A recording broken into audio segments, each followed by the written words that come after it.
Let's get underway. So we are looking at tonight, of course, Parshas VaYigash.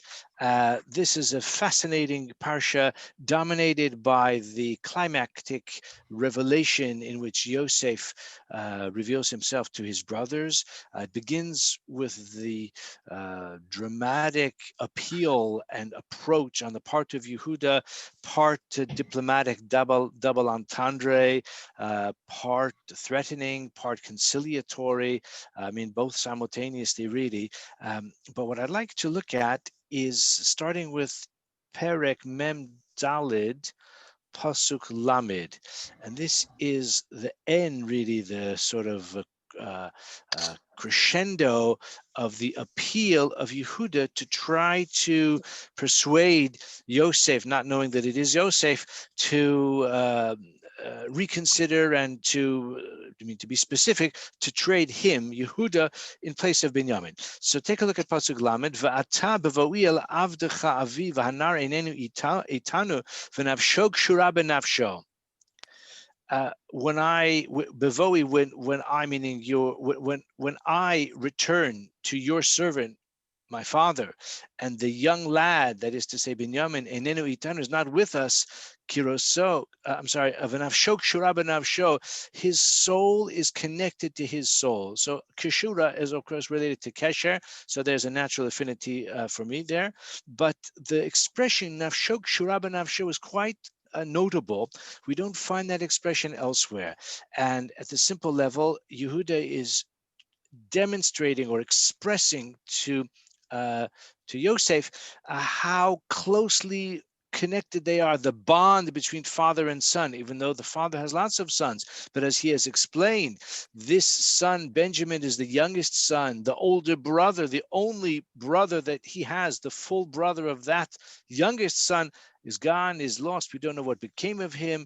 And therefore, the father is so devoted to him. So I'd like to share with you a fascinating analysis on the part of Rabbi Yonatan Eibeschutz of that expression. He says the expression nafshok shura b'nafsho. He says that when a child is born, it's often the case that the child has a special connection. He says achiza b'nefesh. The child has an achiza, connection to the neshama of the mother or to the father. Of course, biologically, the child is a product of both, and one could go into the genetics of it, the microbiology of it, and no doubt both of the parents contribute essentially to the nature, the character, and everything else of that child. But nevertheless, there's a certain way in which the child has a special connectedness to the father or to the mother. And although I'm not saying that this is definitive, one often finds that a certain child has a special connection, even in terms of habits, intellectual capacity, maybe visual appearance, a similarity to the father or to the mother. Of course, it's natural to have some components of each parent, naturally. But like I have a daughter, Yocheved, some of you know her, and Yocheved is a lot like me in a lot of ways, hopefully in some of the good ways, hopefully. But she is very similar to me, and we've always said it in the family, and even people who meet her now, she's 30 years old, she lives in Israel, people who meet her, who know me, they say, you're just like your father. It's an interesting phenomenon. And so with that in mind, Rabbi Eibeschutz says that when Benjamin was born, his mother thought that this newborn, is going to be like her. And that's why she called him Ben Oni, if you remember. Ben Oni means the son of my affliction, because tragically, Rachel was dying in childbirth. And actually, as she was dying, she bestowed that name upon him, as if to say, he is my child, his destiny is like my destiny, his soul is caught up in my soul, and she gave him therefore quite a downbeat name, as if to say he's probably going to die soon as well, because he's like me, his life will not extend for long. The father, you could say, knew better, or was hoping for better, and the father called him not Ben Oni, but Benjamin. Benjamin is the son of my right hand, implying strength, gevura. And so it was that Binyamin actually grew to be a lot like his father, not so much like his mother, but a lot like his father. And although he doesn't elaborate further, I would like to point out that Binyamin had 10 sons, quite similar to his father, who had 12 sons. Binyamin, later on in the Parsha, we have an enumeration of the 10 sons of Binyamin. He had a very large family. But Yosef, actually, I would say Yosef has an achiza in the soul of his mother, because Yosef was a good-looking, attractive, charismatic, like his mother. Yaakov met Rachel by the well. It was love at first sight. Yosef had that quality of attractiveness. He may have been a bit too self-aware, in fact, maybe too much for his own good, but that was the quality of Yosef. Yosef had 2 sons, just like his mother, Rachel, had 2 sons. But Binyamin was much more like the father. And this is not only speculation on my part, because I don't know whether our good friend Yaakov Schmidt is here tonight. Are you here, Yaakov? Perhaps not. The reason I mention Yaakov is that he is studying this year Bal Haturim. He has a friend for the year, Bal Haturim. And Bal Haturim says, on the pasuk V'yivaser Yaakov levado. A few weeks ago, we read in Parshas Vayishlach, Yaakov was left alone. Vayivater Yaakov levado. Says about Haturim, that word Vayivater is only found in one other place in the Torah. He says Beis b'Masor. It's in 2 places. Vayivater Yaakov levado. The other place is in our Parsha. If you turn back to pasuk Chaf, I hope you have the Chumash with you. It's part of Yehuda's appeal to Yosef. Vaynomer el Adoni yesh lanu av zaken v'yeled zikunim katan v'achiv meis. We have an elderly father, and the elderly father has a young son, that is to say, a son of his old age, v'achiv meis, and the brother of that youngest son has died.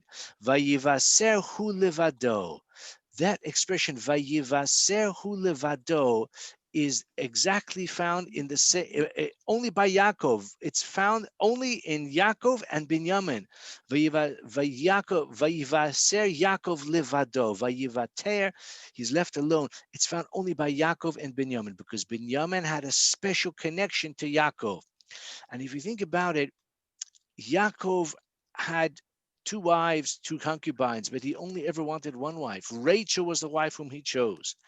And although Yosef was the firstborn of Rachel, but according to the Midrashic tradition, there may have been some involvement with Leah in that. So I don't want to go down that path at the moment, but there is evidence to suggest that Binyamin is the purest manifestation of Yaakov. That's why Yaakov's connection to Binyamin is the most intense, and that's why Yehuda said, Nafsho kshura benafsho. Yaakov has 12 sons, but of the 12 sons, the one who is closest of all to him is this one, Binyamin. And as I said, Rabbi Yonatan Eibeschutz explains this is the achiza benefesh benishmas imo, that Rachel thought he's connected to my soul especially, but actually he was connected to the soul of Yaakov. That is the meaning of that expression, v'nafsho kshura benafsho. I think it's a fascinating insight into the meaning and the significance of that turn of phrase, and also the special relationship between Yaakov and Binyamin. If we look now just a couple of verses ahead, because Yehuda finally concludes his appeal by saying that when we return to Canaan and we leave Benjamin behind with you, and as a result, we will be responsible, and by implication, you, Yosef, he says, will be responsible. V'horidu avadecha, I'm reading Pasuk Laman Aleph. V'horidu avadecha sevas avdecha avinu b'yagon she'ola. We will be responsible for bringing his head down in despair to the grave. And then he adds on one last comment, which is explaining why Yehuda, has a particular responsibility, why he's speaking up. Because your servant, that is to say, I have offered myself as a guarantor. The word arev is a guarantor, a surety for the lad, me'im avi, from my father Lemor, and I said to him, Im lo avienu elecha, if I do not bring him back to you, v'chatasi la'avi, Kol hayamim, I will be guilty of sinning against my father for all the days. Kol hayamim. Now, at the very simple level, kol hayamim means like until my dying day. And that is a strong expression of like until the very end. But Rashi says that's not enough. He doesn't mean just kol hayamim until my dying day. He means beyond the grave as well. He means even in the next world. Take a look at Rashi. I hope you have Rashi there. If not, I'll read it to you. Va'ani niskasharti bekesher chazak, says Yehuda, I have bound myself in a firm bond.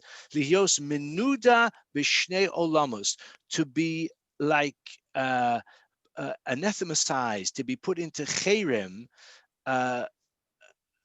under the ban b'shnei olamos, in two worlds. That is to say, not only in this world, but even in the next world.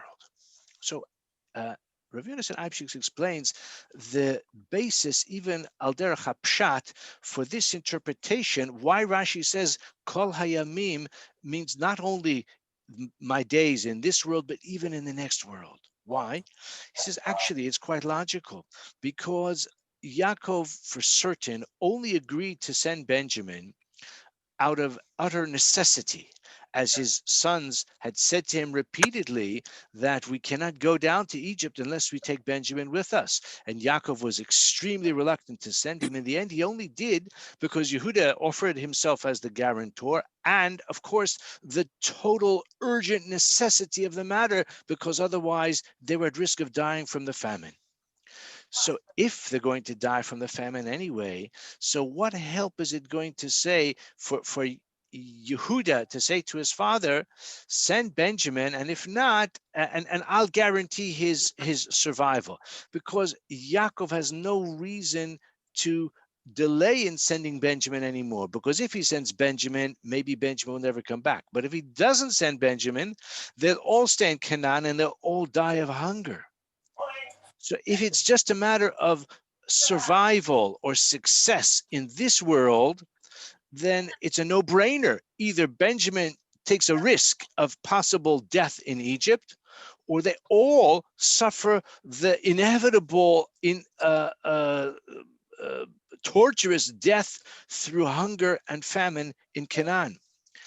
So therefore, Yaakov would not have taken it. He may have done it with a heavy heart, but what's the idea of the persuasion and the guarantee? Says Rabbi Eibeschutz, Yaakov was not worried primarily about Benjamin's suffering or Benjamin's even death in Egypt. He was worried about something even more menacing, and that is that if Benjamin, his youngest son, his righteous son, dare I say, maybe his coddled son, who's not that exposed to the rough and tumble of the real world, the outside world, if Yaakov kept Yosef behind, then Benjamin, who's I think 8 years younger, surely would have been kept at home as well. And after Yosef died or disappeared when he went on a mission, Yaakov probably, and I'm only speculating here, very likely kept Benjamin quite close to him as well, which means Benjamin is righteous, but Benjamin, dare I say, perhaps is a bit naive. If he, even more than his brothers, goes down to Egypt, and if something happens to him, if he's kidnapped or abducted in Egypt, which of course is what essentially happened when he was framed and he was nearly held behind as a slave, what will happen to his soul? What will happen to his character, to his morality? Will he succumb to the influences, to the debauchery and the immorality of Egypt? Egypt, which was known for its promiscuity, Ervas Haaretz, the nakedness of the land. Egypt that was associated with kishuf, like the occult arts. It was a den of iniquity, to use a cliche. That's what Mitzrayim represented, and that's what Yaakov was afraid of. Yaakov felt that if I send Benjamin there, okay, it's not just a question of he might die in this world, but he'll forfeit his portion in the world to come as well. He will fall prey to those insidious and to those pernicious influences in Egypt, and then he'll be lost in this world and in the next.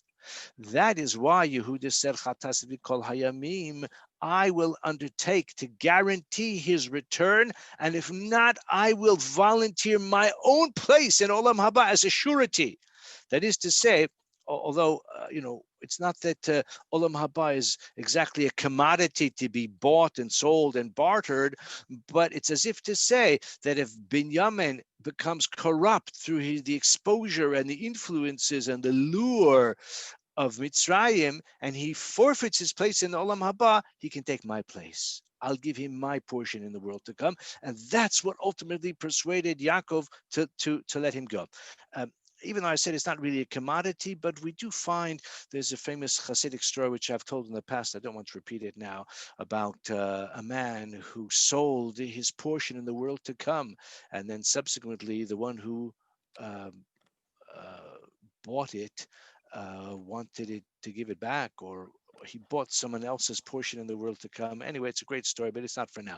The point is that even though we may be taking it a little bit overly literally, but such a concept exists, at least in principle. The notion that a person who is deserving of a place in the world to come could share some of his merit or his bounty, or could even voluntarily give it up.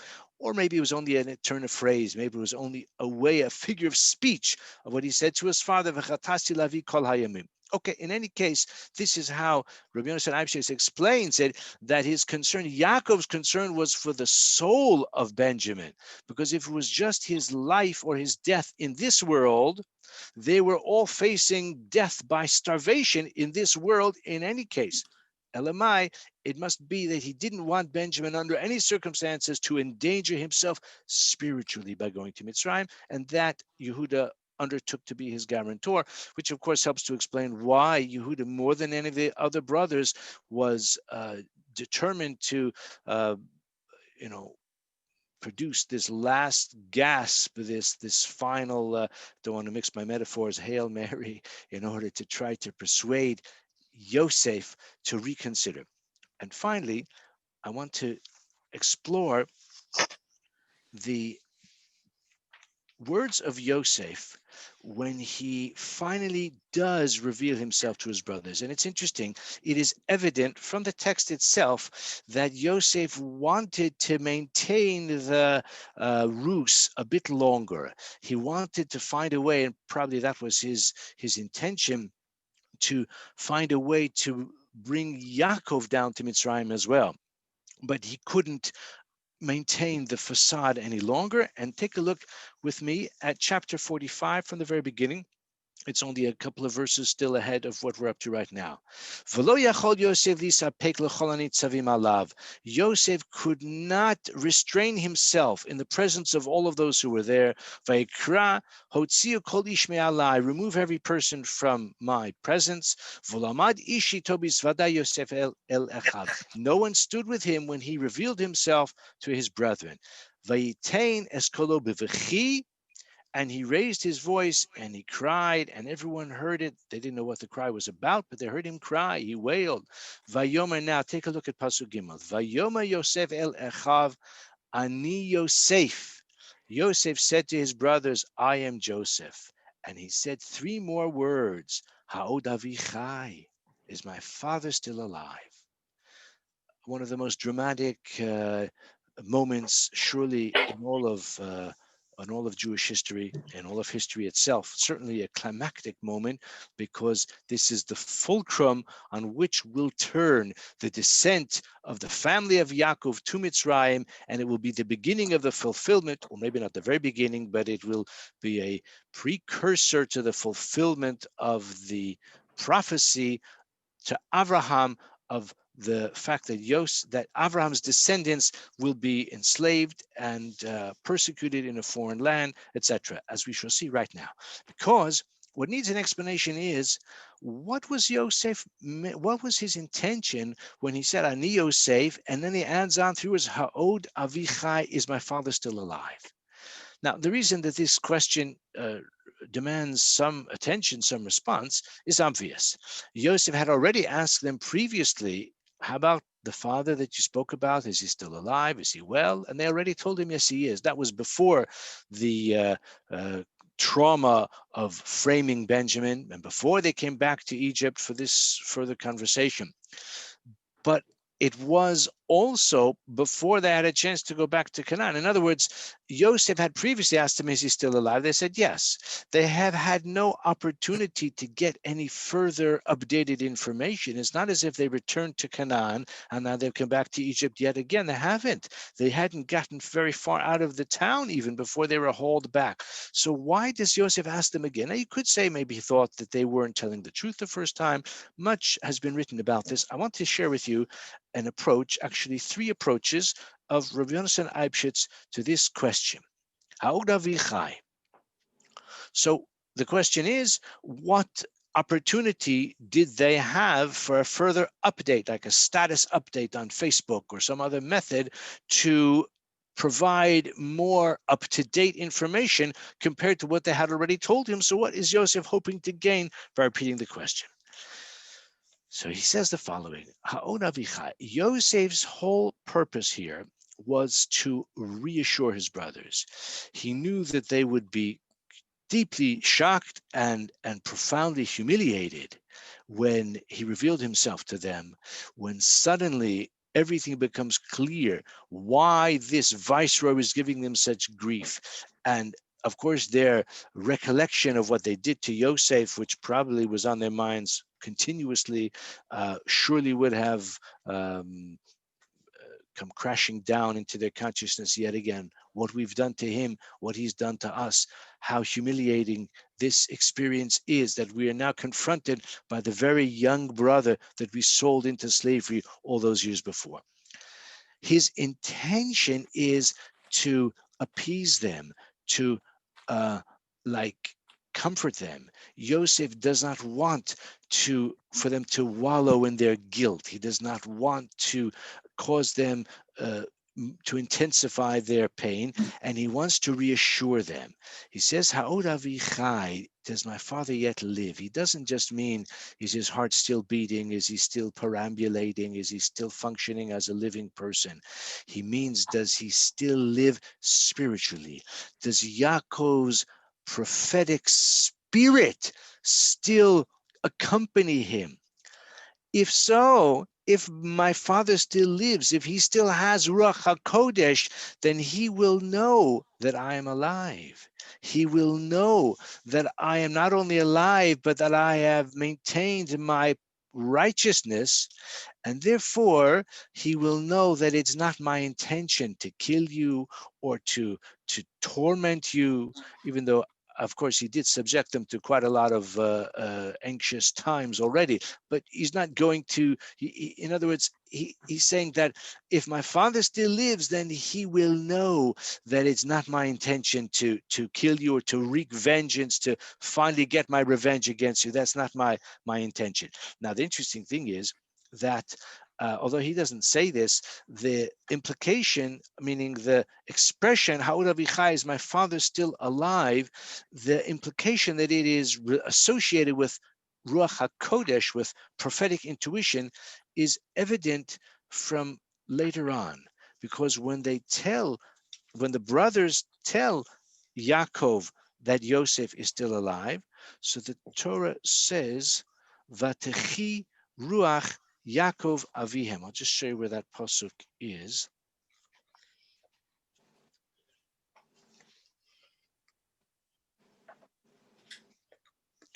If you look further on in this chapter, verses 26 and 27.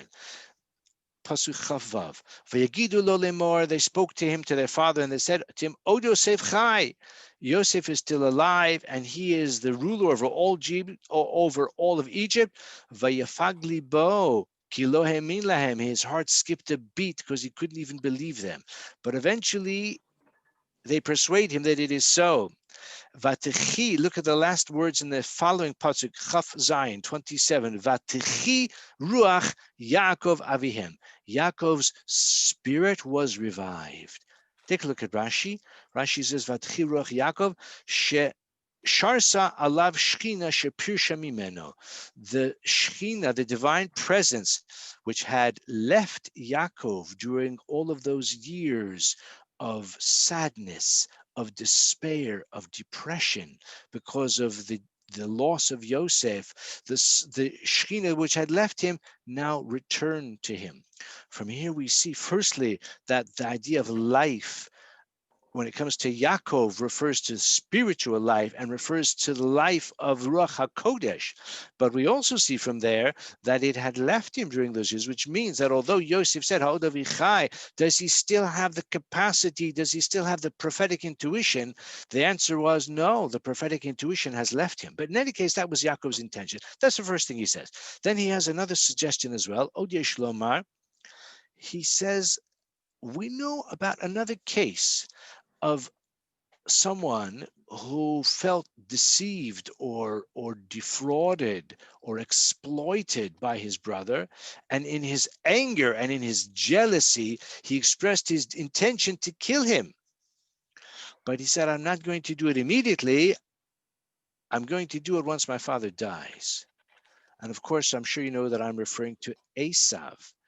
Esav said, Yikrevu yemei Evel avi, soon the days of mourning for my father will approach, and then I will kill Yaakov. But even Esav, who was expressed his intention, his desire to kill Yaakov, said, I'll do it once my father dies. So Rabbi Yonatan Eibeschutz says that Yosef was saying to the brothers, I'm not worse than Esav. Just as Esav was afraid, was not prepared to kill his brother while his father still lived, so therefore I'm saying to you, Ha'od Avichai, is my father still alive? Because if he is, then you can be confident that I'm not going to kill you, at least, because I'm not going to be worse than Esav. So if even Esav was not intending to carry out his plan, his fratricidal intent until his father died, so I'm not going to be worse than that. If my father's still alive, then at least you're safe until then. That's the second thing he says. The third thing he says is a variation on Rashi's comment.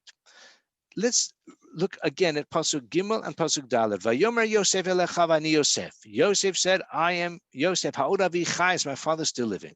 For lechlu echav la'anos also ki nivhalu mipanav. They couldn't respond. They were literally dumbstruck because they were bewildered before. Nivhalu mipanav. In the next verse, Vayomer. So Yosef is at one end of this banqueting hall, and the brothers are at the other end, the other side, and they are completely dumbstruck. They are bewildered before him. And Yosef again wants to reassure them. He wants to comfort them that this is not just a cruel hoax. Vayomer Yosef el Echav. I'm reading the next pasuk, pasuk Dalet. Vayomer Yosef el Echav, Geshu na Elai. Come please to me. He approached me. VaYigash, and they did so. Ani Yosef achichem asher mechatem osim Mitzrayim. I'm Yosef, your brother that you sold me to Egypt. So one can comment on various aspects of that pasuk. He already said Ani Yosef. Now he's adding on, you sold me to Egypt. But Rashi says in pasuk Dalet, Geshuna Elai. He saw that they were cowering in the corner, in the distance. Amar achshav achai nichlamin. Now my brothers are ashamed.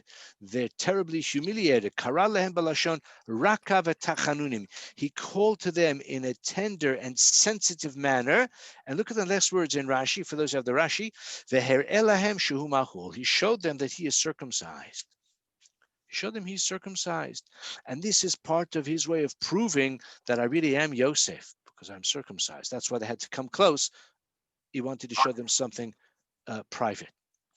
Says Rabbi Yonatan Eibeschutz, again, it's part of the same pattern. Yosef wants to reassure his brothers, not just that I am Yosef, but I have retained my moral probity. I haven't become an Egyptian thug, but rather I have retained my integrity, and I have not obscured the sign of the circumcision. I don't want to get too anatomical here, but the circumcision is a mark for life, but it hasn't stopped people in some cases and in some places to obscure the mark of the circumcision. And we just finished Hanukkah. This was a characteristic of some of the Hellenist Jews who were ashamed of their Jewish identity. For certain reasons, they were especially motivated to obscure the mark of the circumcision. And it's actually not easy to do. I can definitely assure you I've never tried it, but I can tell you it is a painful process. And in Jewish terms, it's the most abhorrent process for a Jewish male to seek to obscure his identity. Moshech ba'ar laso, it's called, to try to let's just put it like that, to obscure the mark of the circumcision. That's what he was showing them. In other words, not only was I circumcised, but I'm still proud of it. I haven't sought to obscure it. I haven't sought to integrate with the Egyptians. And he adds on something else as well. We're an all adult audience here tonight, I think. He says that I haven't indulged in sexual promiscuity, which would have either had the effect of obscuring the circumcision, or possibly the meaning is that the experience is more sexual encounter is more acute with the mark of the circumcision having been obscured. Perhaps we don't need to dwell on that too much, but he was using it as an indication that he has not succumbed to the immorality and the debauchery of Egypt. So these are the three interpretations which I should suggest why he said, Ani Yosef ha'od avicha, is my father still living? Firstly, he wanted to say, if my father still has Ruach HaKodesh, then he will know. He may not know that I'm the viceroy, etc., but he'll know that I am still upright, and therefore I'm not going to harm you. Secondly, if he's still living, I won't be worse than Esav. Even Esav didn't take action to kill his brother while his father was still alive. And thirdly, he drew them near to show that he is circumcised. In other words, he has not succumbed to the influence of Mitzrayim, but he has maintained his moral probity as well. So we've seen tonight a few interpretations of this dramatic encounter between Yehuda and Yosef. I'm afraid we are a little bit into overtime, but anyway, we finished nearly in half an hour, and I'm happy to have any comments or questions, contributions, or any other thoughts which you'd like to share. You're welcome to do so. Well, you mentioned about a child taking after the father or the mother. Yes. There is one point in the Tanakh in which we find the name Hatzlel Poni of a quite obscure female character, even though Chazal said that that was the name of the mother of Shimshon. But if you take the meaning of that, Hatzlel is like Hatzel. Her face is my spit image, because Pon is the singular of Panim, like Yom is the singular of Yamim. I see. But okay, very interesting. Yeah. I wanted to ask. Yeah, go ahead. Yes, why Binyamin, if he had 10 children already when they went to Egypt, why was he felt to be spiritually so vulnerable? Perhaps because his mother had died on the road, and his brother was lost on the road. Look, I suppose you're right that having already raised a family, so perhaps his worldliness was more so than maybe Yosef, who was taken at the age of 17. Nevertheless, there are people whose life experience and whose interaction is primarily with other Jewish people, maybe other righteous people, other God-fearing people whose exposure to the temptations and the negative influences of the wider world is very limited. So yes, he was a family man, etc. I'm sure he knew a lot about family matters, but maybe he hadn't yet discovered the pitfalls of the internet, for example, or something similar. Not that I had internet in those days, but I'm just using that as an analogy. So there may have been some righteousness, some innocence, some naivete, which would have made him quite vulnerable if he had gone down to Egypt. Now you say, well, the other brothers maybe were similar. Perhaps they were similar, but they were 10 of them together, and they went with a mission, with a purpose. And Yaakov perhaps was very reluctant to send, Binyamin. And also, anyone who, certainly with who has children, or anyone who is a teacher, is aware that every child is different. So it could be that he knew that Benjamin, even though he was no longer a child, maybe he had grown to adulthood. I suppose he had. But even so, he may have known his character and his righteousness at the same time, but Yes. righteousness and yet the vulnerability is not a contradiction in terms. Now, you could say someone who is truly righteous will be impervious to those influences. Okay, that could be, but why take a chance from the point of view of Yaakov? Yeah, that's an interesting observation. Are there any other Yes. comments? Any of our other participants?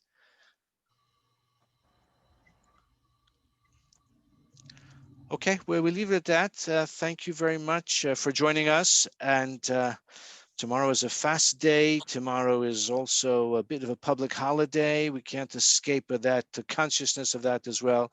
An unusual coincidence of Christmas Day, the fast of Teves, Erev Shabbos as well, besides the coronavirus public health crisis. So quite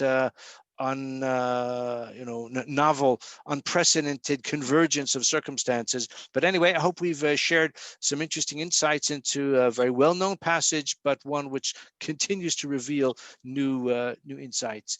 And Ruthie is. Will there be another lesson on next Thursday? Yes, Emir Hashem, there will be. Yes, I'll tell you the thank you. truth. I was speaking to Nancy briefly before that, last year or in previous years, usually a lot of people go away during these days, and the shiurim that I'm giving weekly are usually in recess for a couple of weeks during the very end of December. But since we're on Zoom for half an hour, and people in many cases, even if they want to go away, have not been able to do so. So yes, we're having the shiur tonight, and we'll have a mirror session next week as well. You can.